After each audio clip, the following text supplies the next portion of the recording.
Hello दोस्तों, नमस्कार। स्वागत है आपका HKTIS में। तो आज हम लोग जो यूपीएससी का कोर सिलेबस है वो सारी चीज़ें हम लोग शुरू करने जा रहे हैं। तो आशा करते हैं आप सब लोग अच्छे होंगे और एक जो जर्नी है स्टडी का, पढ़ाई लिखाई का, इस जर्नी में आप हमारे साथ रहिए और इस चीज़ को हम लोग बिल्कुल एंजॉय करते हुए चलेंगे। बिल्कुल स्ट्रेस नहीं लेना है इसको हंसते खेलते जो सारे सिलेबस हैं, जितने भी जो डिटेल्ड हमने जो सिलेबस में हमने देखा था कि एंशिएंट, मेडाइवल और मॉडर्न में कौन कौन से सिलेबस में टॉपिक मेंशन किए गए हैं, उन सारे टॉपिक्स को हम लोग ध्यान से पढ़ेंगे, ध्यान से देखेंगे। तो आज हम लोग स्टार्ट करेंगे एंशिएंट इंडियन हिस्ट्री।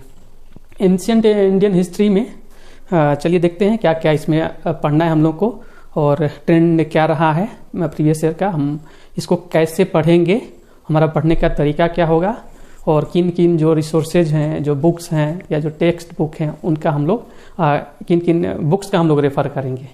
तो चलिए देखते हैं।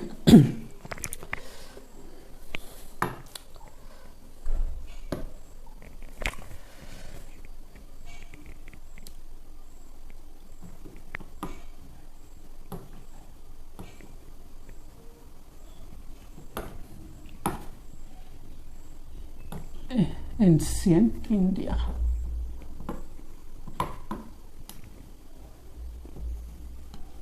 एंशिएंट इंडिया में हम लोग देखते हैं कि आखिर इसको कैसे हम लोग पढ़ेंगे, पढ़ने का हमारा तरीका क्या होगा, मेथोडोलॉजी क्या होगा, ताकि हम लोग अच्छा स्कोर कर सकें। अगर इसमें हम लोग देखें आपको ध्यान से, तो प्रीवियस ईयर्स का अगर हम लोग ट्रेंड एनालिसिस करें तो हमें इसमें आपको कम से कम एंशिएंट इंडिया से 4-5 क्वेश्चंस एवरेज आपको आ जाते हैं। 4 से 5 क्वेश्चंस आपको प्रीलिम्स में पूछे जाते हैं और मेंस में एंशिएंट इंडिया नहीं मेंशन किया गया है, बल्कि आर्ट एंड कल्चर में मेंशन किया गया है। तो मेंस का हम लोग देखेंगे कि मेंस में फर्दर क्या क्या चीज़ें इनसे हम लोग उठा सकते हैं जो मेंस में हमारा काम आएगा। तो प्रीलिम्स में 4 से 5 क्वेश्चन एवरेज रहते हैं, कभी 6 कभी 7 हो जाएंगे। अगर अच्छे से इन सारी चीज़ों को, इस जर्नी को एंजॉय करते हुए अगर हम स्टडी करें तो प्रीलिम्स को आराम से जो एंशिएंट इंडिया का पोर्शन है, पार्ट है, वो क्लियर कर सकते हैं। हम लोग 4-5 क्वेश्चन आराम से अटेम्प्ट कर सकते हैं, क्योंकि इसका एक लिमिटेशन है और उन्हीं सारी चीज़ों से जो भी फर्दर क्वेश्चंस बनते हैं। और जब प्रीवियस सारे टॉपिक्स पढ़ने के बाद हम लोग प्रीवियस ईयर क्वेश्चंस को देखेंगे कि प्रीवियस ईयर क्वेश्चंस में कौन कौन से क्वेश्चन पूछे गए हैं प्रीवियस ईयर्स में, तो तब हमें समझ में आएगा कि इसको आसानी से किया जा सकता है। इसके लिए बहुत ज़्यादा किसी रॉकेट साइंस की ज़रूरत नहीं है। तो इन सारी चीज़ों को हम लोग धीरे धीरे करके समझेंगे। और सबसे पहले अभी जरूरी है कि हम मेथोडोलॉजी हमारा क्या रहेगा। तो सबसे जो class notes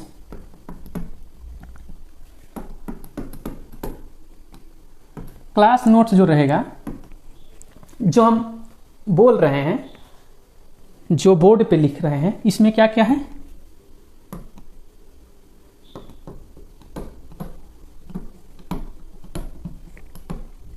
board works, lecture delivery,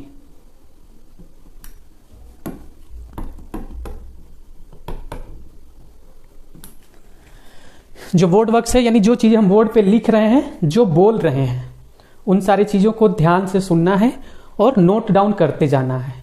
सबसे मोस्ट इंपॉर्टेंट चीज है कि जब भी आप पढ़ने बैठिए तो जो नोटबुक ले लीजिए, A4 साइज का पेपर हो तो A4 साइज का पेपर ले लीजिए, पेन रखिए और हर चीज को, अगर फ्लो चार्ट बना रहे हैं, डायग्राम्स बना रहे हैं, तो उसको आप लोग नोट करते चलिए।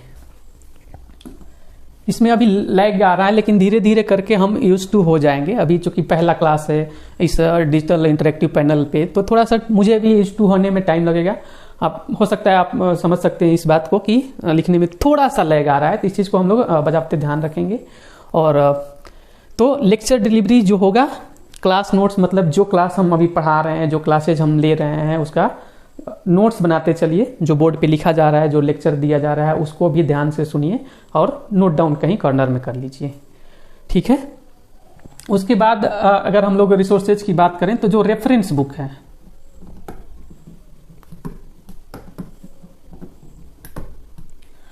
बहुत सारे रेफरेंस बुक्स आपको मार्केट में अवेलेबल है, मिल जाएंगे, लेकिन डोंट वरी, इतने सारी चीजें हम पढ़ा देंगे कि आपका जो नोट्स है 80 से 90% जो सिलेबस का जो पोर्शन है वो कवर हो जाएगा। बाकी जो करंट अफेयर से रिलेटेड जो क्वेश्चन पूछे जाएंगे उसको हम लोग मैगजीन के थ्रू, न्यूज़पेपर के थ्रू, उन सारी चीज़ों को डिस्कस हम लोग करेंगे। उसके लिए सेपरेट क्लास भी ले लिया जाएगा। तो रेफरेंस बुक्स आप चाहे तो एंशिएंट इंडिया का जो भी पढ़ना चाहे पढ़ सकते हैं, और आपके ऊपर है। मैं किसी एक पर्टिकुलर ऑथर को या जो राइटर है उसको रेकमेंड नहीं करूँगा, ये आपके ऊपर डिपेंडेंट है। लेकिन इतना जरूर हम पढ़ा देंगे, इतना जरूर सारी चीज़ें, सारे जो रिसोर्सेज हैं उनको एक कंबाइन कर करके सारी चीज़ें हम आपको लेक्चर डिलीवरी के थ्रू ही, बोर्ड के थ्रू, मैपिंग के थ्रू, फ्लो चार्ट्स, डायग्राम्स के थ्रू सारी चीज़ एक एक करके हम लोग समझ जाएंगे। तो चिंता करने की कोई बात नहीं है।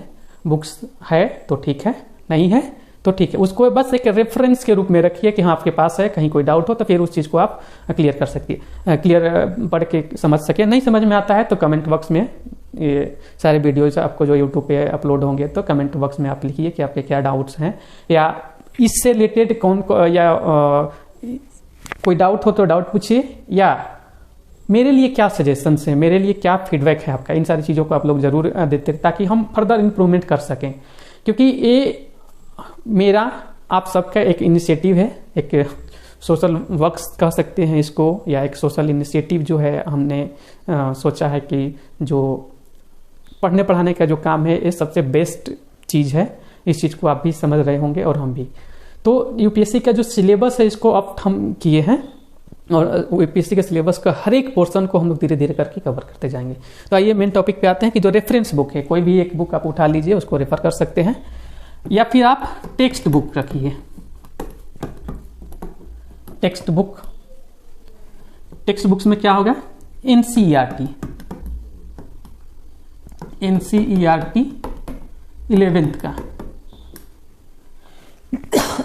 एनसीईआरटी 11th का आर एस शर्मा का बुक है। हम आपको दिखा देते हैं, एक सेकेंड, ये चीज, हाँ, आर एस शर्मा का बुक है इंडियाज एंशिएंट पास्ट।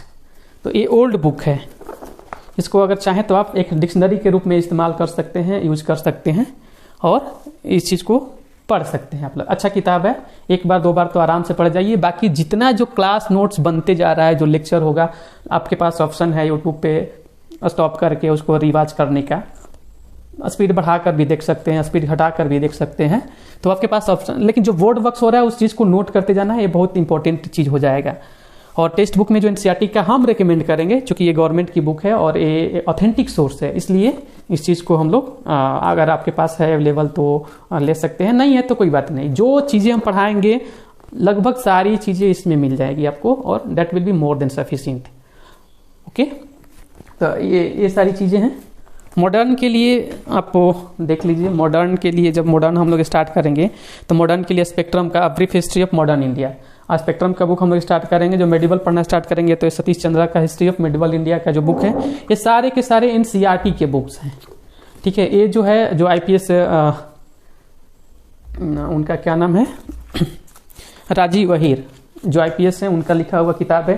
किताब नहीं, एक्चुअली ये पूरा उनका नोट्स ही है, तो अच्छे तरीके से उसको कंपाइल करके जो स्पेक्ट्रम में लिखा गया है। तो ये जो हमारे रिसोर्सेज हो गए, इन रिसोर्सेज के थ्रू हम लोग आपको जो लेक्चर डिलीवरी है, जो क्लासेस है, उन सारे क्लासेस को हम कंडक्ट करेंगे, और आप इसका ज़्यादा से ज़्यादा लाभ उठाएंगे, उसको बार बार रिवाइज करेंगे। जो क्लास नोट्स हो इसको 5 से 6 टाइम्स आपको रिवाइज कर जाना है।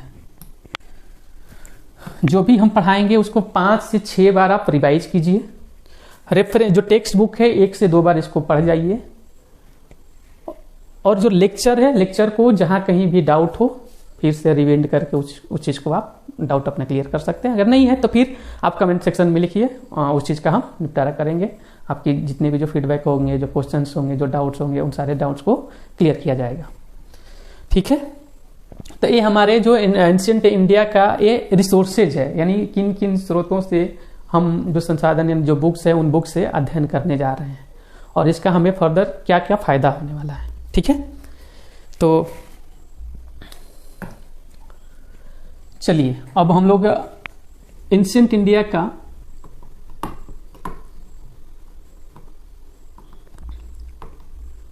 एंशियंट इंडिया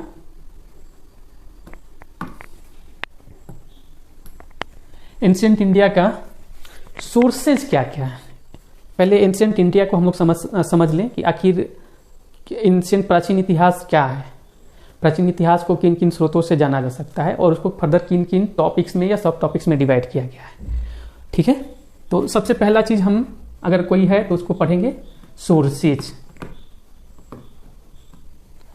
यानी स्रोत कौन कौन से हैं, किन किन स्रोतों से हमें एंशियंट इंडियन हिस्ट्री के बारे में जानकारियां मिलती है। ठीक है, दूसरा है प्री हिस्ट्रिक, सेकेंड है प्री हिस्ट्री, पूर्व ऐतिहासिक। ठीक है, प्री हिस्ट्री। तीसरा जो पार्ट है, जब हम लोग आएंगे तो ये IVC, hope you understand, Indus valley civilisation.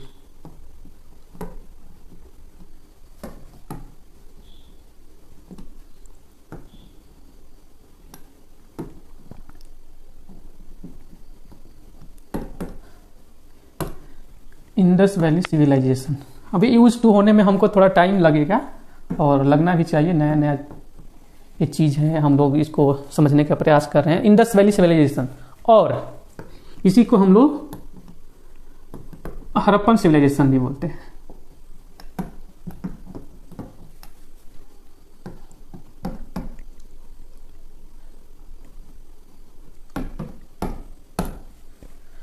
Harappan civilization, Indus valley civilization अगर देखेंगे हम लोग तो पहले सोर्सेज देख लेते हैं, फिर प्री हिस्ट्री में जैसे कि जो चैल्कोलिथिक पीरियड है उन सारी चीज़ों को पढ़ेंगे हम लोग। ये दो चीज़ें हैं, ये प्रीलिम्स के पर्पज से ज़्यादा इंपॉर्टेंट नहीं है। जो इंपॉर्टेंट होगा वो इंडस वैली के बाद ही का पीरियड जो होगा वो इंपॉर्टेंट होगा। इंडस वैली के बाद हमारा फोर्थ पोर्शन क्या है, वैदिक पीरियड।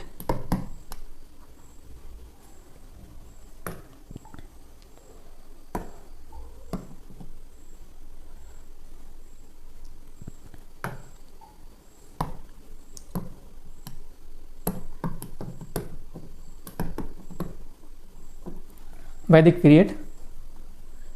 पांचवा है पोस्ट वैदिक और प्री मौर्यन।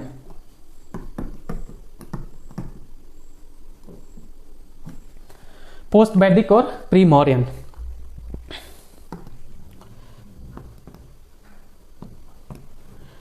सिक्स है मौर्यन।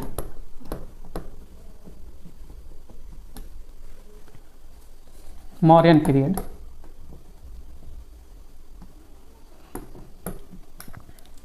मौर्यन पीरियड।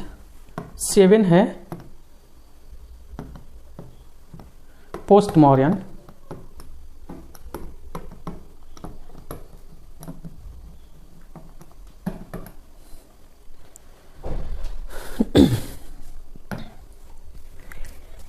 इन सारी चीजों को नोट करते चलिएगा, ठीक है। देख लीजिए, sources pre history, Indus valley civilization और Harappan civilization, Vedic period, post Vedic period और pre Mauryan, Mauryan period, post Mauryan period, post Mauryan period. 8 है Gupta period.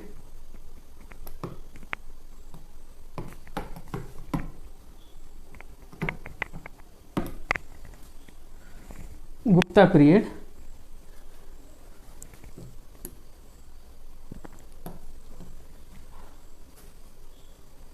Post Gupta.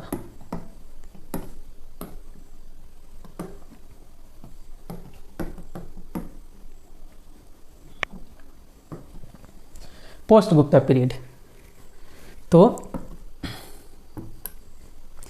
Post Gupta period 10वां में हम लोग लेंगे, 10th वाला में मिसलेनियस कोई भी ले सकते हैं, मिसलेनियस। इसमें बहुत सारी चीजें आ जाएंगी, जो छूटेगा वो इन सारी चीजों में आ जाएगा मिसलेनियस में। तो होप यू अंडरस्टैंड कि हम लोग जो एंशिएंट इंडियन हिस्ट्री है उसको किन किन चीज़ों में डिवाइड कर रहे हैं। देखिए, पहला है सोर्सेज, यानी इसके स्रोत क्या क्या हैं। जैसे साहित्यिक स्रोत हो गया या आर्कियोलॉजिकल स्रोत हो गया, दो प्रकार के स्रोत होते हैं। और साहित्यिक स्रोत में फर्दर किन किन चीज़ों में इसको बांटा गया है, इन सारी चीज़ों को हम लोग एक एक करके देखेंगे। फिर हम लोग देखेंगे कि जो आर्कियोलॉजिकल सोर्सेज हैं, आर्कियोलॉजिकल सोर्सेज को किन किन पार्ट में, किन किन सब हेडिंग्स में उसको हम लोग डिवाइड कर सकते हैं। ठीक है, उसी प्रकार इंडस वैली सिविलाइजेशन ऑलरेडी आप लोग पढ़े होंगे तो अच्छा है, नहीं पढ़े हैं तो इसको हम लोग अच्छे तरीके से बिल्कुल समझते हुए इस चीज़ को हम लोग कंटिन्यू करेंगे। फिर है वैदिक पीरियड, एक इंपॉर्टेंट चीज़ हो जाता है वैदिक पीरियड। फिर पोस्ट वैदिक पीरियड और प्री मॉडर्न पीरियड, यानी पोस्ट वैदिक पीरियड हम लोग देखेंगे कि इसका पीरियड अगर देखा जाएगा तो इंडस वैली सिविलाइजेशन का जो पीरियड आपको आएगा वो 2500 BC to 1500 BC।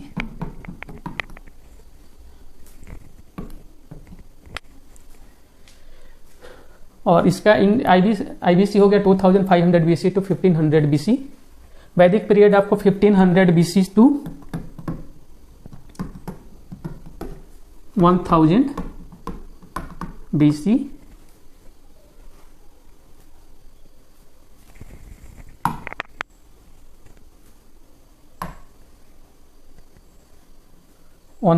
BC।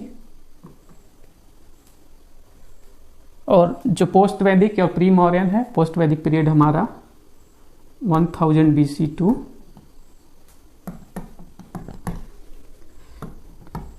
600 BC आएगा। उसके बाद हम लोग देखेंगे कि जो मौर्यन पीरियड है वो स्टार्ट हो जाता है। मौर्यन पीरियड में बहुत सारे अच्छे अच्छे जो रूलर्स रहे हैं, और इसका फिर इतिहास फिर बिहार से ही जुड़ा हुआ मिलेगा, देखेंगे हम लोग। Post modern period, modern period को हम लोग 600 BC टू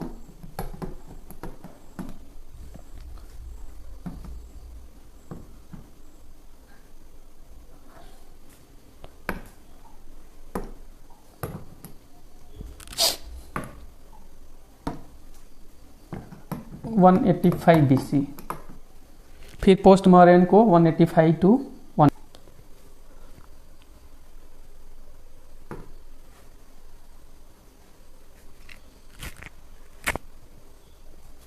कहाँ से आ गया है?